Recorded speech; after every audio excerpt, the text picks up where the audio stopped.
Hi crafters, welcome to my channel. This is Raquel from Paints and Glitter. Today I'm coming along with HoneyBee stamps, Lovely Layers French press, along with the You Had Me at Coffee stamps and matching dies. I love a coffee collection, and these dies match perfectly for every one of those adorable sentiments. And today we'll be making that French press for a masculine card. So starting here, what I have is actually a set of frames. Now these are from Pinkfresh Studio. I really like the shape.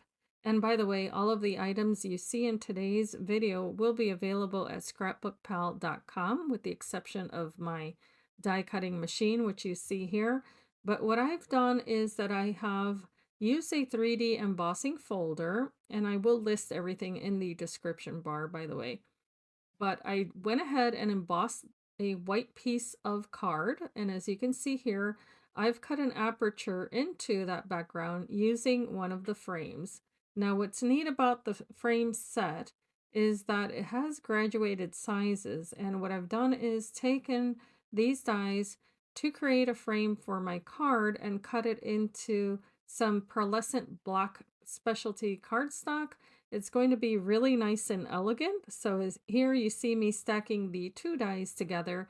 If you're worried about these slipping, by the way, then just do them one at a time, starting with the larger frame. You will get the result of that adorable frame there with all of the stippling all around the edge, which I think is really pretty. And here are the leftover pieces, by the way, which can be used for another card. So here I'm in the planning stages of how this is going to look. I want the French press to be the center point of this card. So what I'm going to do is layer this little frame right along the edge of that aperture, and it's going to match perfectly. By the way, I'm using my Sweet Petunia adhesive applicator here. As you can tell, it will allow you to place the tiniest little beads of adhesive, and because I'm using Nuvo Deluxe adhesive, I'm not worried about the adhesive showing because it will dry clear, especially when you're using something so delicate as a frame that's this thin. I would say it's probably a 16th of an inch wide. So here for my top folding card, I'm going to apply a plaid piece of paper, and this is specialty paper from Tonic Studios. It might still be available, I'm not sure, but I'm making a masculine card, and this is going to be for my eldest son. And what I've done here is I'm grouping that beautifully embossed piece of card right on top of that plaid, but the colors are all neutrals, as you can see here. So there's a light gray, there's the white, and then there's that very dark kind of silvery black. Now here, going to the Lovely Layers French press, I've cut out all of the pieces, and I've cut the base French press piece out of vellum, as you can see, and then I'm going to layer all of the pieces as you see here step by step. So if you want to follow along, then you'll be able to do so. The dies are very, very easy to cut out. And here's the coffee portion. I've used an espresso brown piece of paper. And of course, you can do these in any color that you like. And it's just fun to switch it up, of course. But today I'm going with a very traditional color palette for coffee. So here's the liquid, if you will. And then there's the little handle that is very delicate. I've cut that out of the same black card that I use for the frame. So I'm using the same specialty papers. And one tip that I'll give you in card making, if you're new, is that for any delicate details that you may have on a card, you should reach for your most expensive paper, meaning the specialty cardstock, whether it be mirror card or what you see here, which is this reflective gold card, any papers that have a pearlescent finish, that sort of thing. Use that for the minor details because it is going to help your card stand out and look luxurious when it's all said and done. And I just think it lends such a beautiful texture also because the papers tend to be thicker. So here you see the rest of the little layers, and this white piece here is actually what is considered to be the lid. Now notice how I place this behind the vellum. And if you're concerned about, wait a minute, is the adhesive going to show through? You'll note later that it won't. And I did use 300 GSM paper for the white papers there. Now, I'm going to give you a tip here. This handle, don't adhere it at this time. Wait a little bit and I'll tell you later why. But here, what I'm going to do is that I'm removing the cover of the acetate layer that I'll be adding to this French press to make it look realistic. And I'm helping myself to some red line adhesive tape. This is super strong adhesive, and I only use it sparingly on certain projects depending on the result that I want to achieve. But what's neat about it is that, as you see here, I'm going to be able to snip this to the size that I need using my Tim Holtz snips, and those are really strong scissors. They also have a kind of non-stick quality to them, so I enjoy using those when I need to get the slightest little bit of adhesive for my makes. But here you see all of the layers onto which I'm applying that red line adhesive, and that's because they're going to encapsulate the acetate in between them. So here, what I do is I take my paper creaser and I actually burnish that adhesive onto the paper, and then using my pokey tool, I am able to remove the actual red liner. And it takes me a minute or two, but once I get it going, then I'm fine. And this is going to hold on to that clear piece.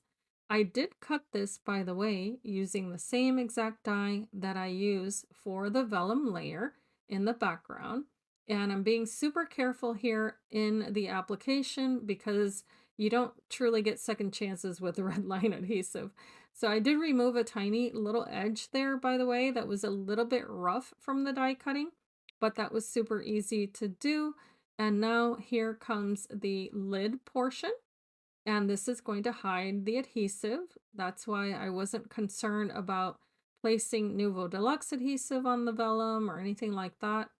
Now, one other tip that I'll give you is that if you are using vellum, use a minimum quantity of any liquid adhesive so that it doesn't curl.